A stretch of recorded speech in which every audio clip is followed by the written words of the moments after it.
It's been a week of award winners. Dr. Ruben Abati of Arise TV's flagship morning show winning Personality of the Year. There he is there as he was getting his award. We celebrated that this week. Also, Arise News producer Ozzy Okoli also bagging the International Producer of the Year award. Arise News just keep racking up the awards. But now, in this same theme, we're going to move to marketing now. The Nigerian Marketing Awards also took place this week. Here are some of the winners. Nigerian Breweries Alcoholic Brand of the Year, Red Media Africa Best Influencer, MTN Best Reputation Management, Dettol, which was part of a social responsibility campaign. Also, the product marketing lead at Zvance Finance shared a post on LinkedIn about marketing triggers to look at in Nigeria. Let's take a look at some of those triggers. He mentioned the triggers that included the rise of mobile and digital adoption, localization of cultural relevance, influencer marketing and micro-influencers, video content dominance, and purpose-driven marketing. Who better to join us to talk about this than Tutu Adetunmbi, who's the founder and lead strategist of the Stamfordham Brand. Good morning to you. Thank you so much for joining us. So I want to get your thoughts on the triggers for marketing in Nigeria going forward, like starting with, I guess, the rise of the digital adoption. Do you think those triggers are meaningful and actually can lead to, I guess, marketing deepening its reach in the country? The rise in mobile and digital adoption, it does pose some challenges, but I think it's more of a shift in dynamics as opposed to an outright challenge. So if you look at the digital landscape offers unparalleled reach sorry. Yeah, I get you. Yeah, so unparalleled reach. Yeah. But the traditional methods still have impact. So if you're looking at in 2022, the spending for digital was about 60 million, and for TV it was 309 million. So there's still relevance. So a brand that's doing perfectly well is MTN. MTN still uses targeted ads, but you're still going to see them on billboards, TVs, and magazines. So it's all about having integration. Savvy marketers need to have an omni-channel approach where they're employing both methods. So I don't see it as a trigger, I just see it as combination of shifting dynamics. Okay, so on the second trigger, on the localizing ads, right? It's Black Friday this weekend. That's a Western import, but we're celebrating it heavy here. So yeah, localization and cultural relevance. In a global field where you're pulling things from other cultures, is that still impactful? Yes, localization is absolutely impactful. While we live in a global world, consumer preferences, cultural nuances, and language still play a pivotal role in marketing. I see localization as a way that respondents actually still love being talked to in their local language. So actually, even though we live in a global economy, you should still think of your marketing in a localized aspect. Yeah. So let's look at Coca-Cola. If you remember, they did their Share a Coke campaign where they put names. Now remember, they had the global names, but in Nigeria, you still had the Nigerian names. So it's all about tailoring your messaging to fit a local audience. So I think with Black Friday, if brands can tailor their messaging to still fit their local audiences, it's a perfect combination. Okay, now there was also we know what social media influencers are. What are micro-influencers? I didn't know what that was. Was that micro-influencing on a lower scale or what? Okay, I mean, it varies. But a micro-influencer is an individual that has a smaller but highly engaged following. So the range typically starts from 1,000 followers to 100,000 followers, but it's open to discussion and tons of arguments. But one thing you need to know is it has a niched focus. Okay. So they create content that is targeted to and communicates to a specific type of audience. Yeah. And if you're looking at their engagement rates, they have engagement rates upwards of 7%, as opposed to macro influencers of 2.4% or celebrities of 1.7%. Wow. So it's all about that niche focus. Well, thank you. I was confused as to what that was. So that's why we have you here to explain this stuff to us. Video content dominance. Is TikTok an example of that? Is short form video the realm of channel delivery to which you try to get this marketing as far as video content dominance is concerned? Video content is dominating, Yeah. And TikTok does play a significant factor to this. While video content is dominant, it's because it captures attention. And right now, the attention span of most social media users is dwindling. We have an attention span of, is it less than 1% right now? So we're looking at video dominance because by 2024, 82% of consumer information traffic is going to be video.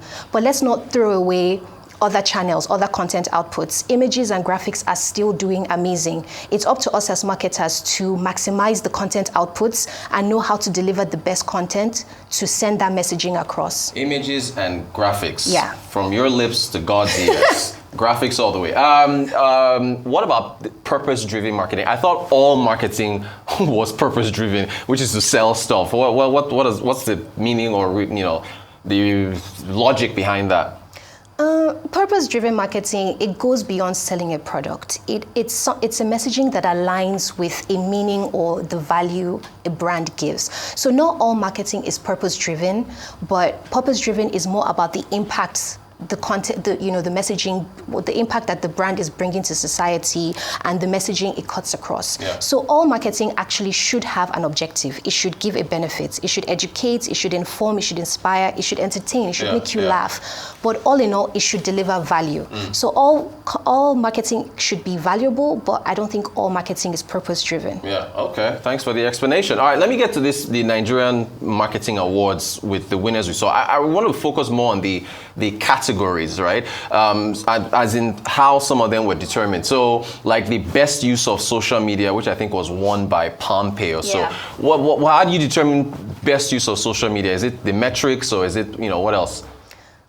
In determining the winners, I would like to think that it was done with evaluation into some key metrics. Yeah. I'm thinking that they would have looked at things like innovation and ideation, content strategy. They would have looked at if the content delivered impactful results. They would have looked at brands that delivered effective content strategies and delivered content that was targeted to different various social platforms but still had an impact. So looking at a brand like Pompey, I'm sure they would have considered all these factors and looked at those key metrics as well.